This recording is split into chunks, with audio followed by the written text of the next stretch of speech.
pense que cette formation vient de façon naturelle lorsque nous constatons aujourd'hui que la dynamique nationale qui est en cours, c'est une offensive agricole, agro-pastorale et halieutique. Donc cela veut dire quoi? Nous allons produire, mais à la fin de la production, il y a le volet transformation. Et une fois transformé, qu'est-ce qu'on fait de ces produits?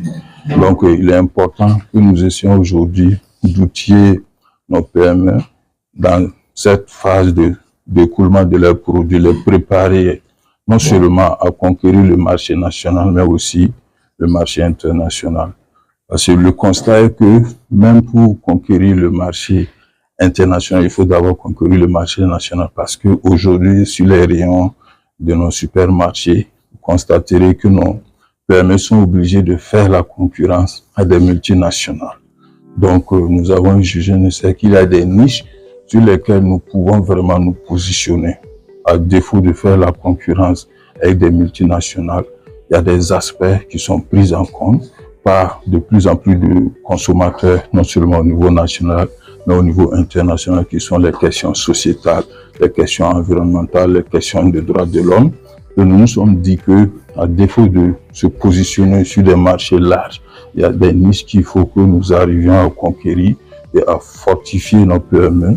Et partant de là, il peut essayer maintenant de se développer, de conquérir d'autres marchés. Au sortir, c'est que ces PME puissent vraiment être des modèles, non seulement au plan national, mais au plan international, et ces PME puissent être des catalyseurs qui vont amener d'autres PME à s'inscrire dans la même dynamique. Parce qu'aujourd'hui, vous verrez que c'est juste un échantillon que nous formons aujourd'hui, mais ce n'est pas représentatif du nombre total des PME, parce que nous en avons des milliers. Mais il faut déjà commencer quelque part. Et nous espérons que ceux que nous allons former aujourd'hui seront ceux-là qui vont tirer les autres vers le haut et les amener à conquérir ensemble le marché international et puis régional. De la petite expérience que nous avons par rapport aux PME que nous avons eu à accompagner au niveau au plan international lors de certaines fois et autres, nous avons pu constater l'engouement au plan international pour les produits de ces PME-PMI, surtout compte tenu du fait que ces PME se sont positionnés dans des niches, comme je l'ai dit tantôt, en respectant l'environnement, les questions de droits de l'homme. Ça leur permet vraiment de se positionner. Parce que, comme je l'ai dit, on ne peut pas prétendre faire la concurrence des multinationales. Mais nous avons des parts de marché que nous pouvons occuper. Et sur ce plan, ils sont là, vous pourrez les interroger. Ils vous diront que vraiment, au plan international, ça a été vraiment, notamment tout récemment au Canada, nous avons, avec l'accompagnement de TFO Canada, amené une dizaine de PME-PMI. Tous ceux qui ont eu la chance de participer à cette fois aujourd'hui, vraiment se frottent les mains parce qu'il y a eu des contacts très intéressants et beaucoup arrivent vraiment à se positionner sur ces marchés.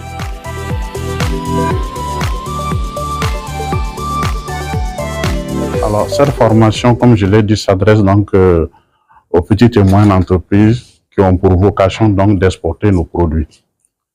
Il va sans dire que aujourd'hui, en termes d'exportation et de façon générale sur le commerce, les questions sociales, environnementales et climatiques sont au cœur de toutes les actions d'une entreprise qui se veut socialement responsable. Alors, cette formation-là, c'est pour leur donner un certain nombre d'informations et ensuite des rudiments leur permettant de pouvoir être désormais des entreprises socialement responsables face à l'exportation.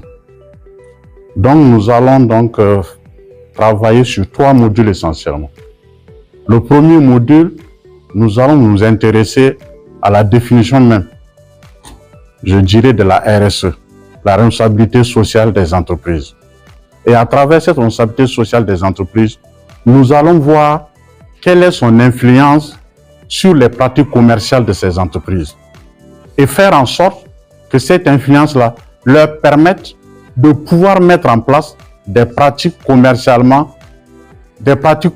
socialement responsables. Ça voudrait dire que aujourd'hui, toute entreprise qui veut se mettre à l'export doit pouvoir intégrer les questions sociales, environnementales et climatique. Dans un deuxième module, nous allons justement aborder les questions environnementales et climatiques et comment ces questions-là influent sur les différentes entreprises et comment ils doivent se comporter par rapport au choix et à l'utilisation des emballages pour leurs produits à l'exportation. Et dans un troisième point, nous allons aborder la question fondamentale, comment intégrer tout ça dans une musique en faisant donc un bon plan d'exportation. Voilà donc les 3 modules qui seront dispensés auprès de ces entreprises ce matin.